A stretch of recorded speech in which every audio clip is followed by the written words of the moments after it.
Hi అండి. ఈరోజు మనం పెసరావకాయ ఎలా పెట్టుకోవాలో కొలతలతో సహా చూద్దాం. ముక్కలన్నింటి యొక్క పొరలన్నింటినీ తీసేసి దాన్ని తడి బట్టతోనూ తర్వాత పొడి బట్టతోనూ శుభ్రంగా తుడిచేసి ఆ తర్వాత ఒక క్లాత్ మీద వేసి ఒక 1 అవర్ పాటు డ్రై అవ్వనివ్వాలి. దాని మీద ఎటువంటి తడి ఉండకుండా చూసుకోవాలి.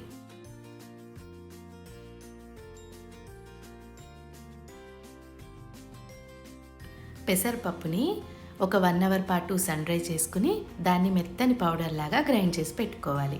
ఇప్పుడు నేను ఒక 5 కాయలకి ఒక 1/2 లీటర్ నూనెని ముందుగా పోసేసుకుని దాన్ని బాగా కలుపుకుని ఒక 10 నిమిషాలు పక్కన పెట్టుకుందాము.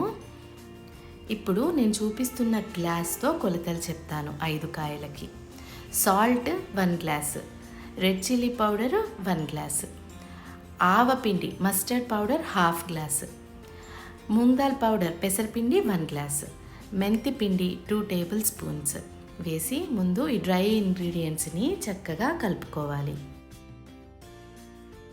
ఇప్పుడు మామిడికాయ ముక్కల్ని కలుపుకుందాం. ఈ పిండి మొత్తం ముక్కలకి కలిసేలాగా బాగా కలుపుకోవాలి.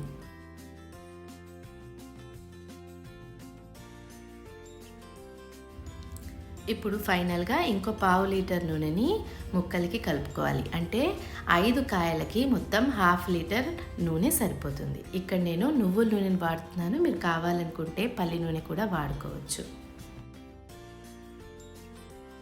ఇలా బాగా కలిపేసుకున్న తర్వాత ఇప్పుడు మూత పెట్టేసి 3 రోజుల పాటు తడి తగలని ప్లేస్లో పెట్టుకోవాలి.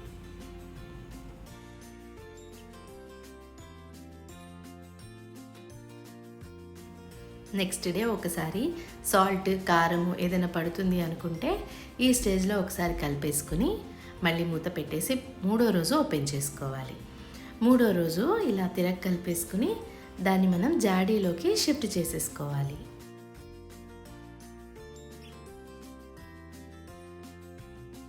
తప్పకుండా ఈ పెసరావకాయని ట్రై చేయండి. చాలా బాగుంటుంది. ఇది 3 నుంచి 4 నెలల పాటు నిల్వ ఉంటుందండి.